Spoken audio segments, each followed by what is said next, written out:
So I have learned that if you are too desperate for work, you will work for free.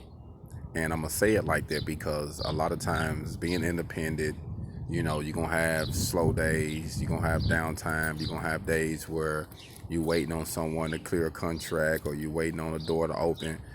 And if you don't have patience and you don't plant seeds to have other sources of income come in so that way you can maintain, you'll end up jumping on something that will cause you to work for free.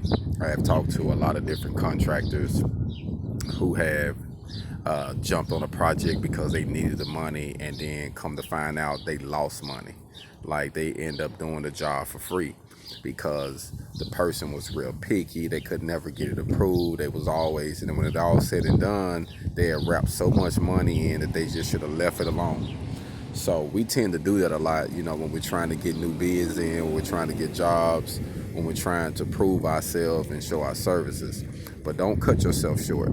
Just take your time, put your work ethics out there, put your services out there, and allow things to come to you naturally. If you push it too hard, like I say, you might end up putting yourself in a situation where later you're going to be like, man, I didn't bid a little bit more than I can chew. So instead of getting into a situation like that, take your time. I always like to say proper preparation prevents piss poor performance. So while you building everything and getting everything off the ground, just keep planting seeds and keep working on different sources of income.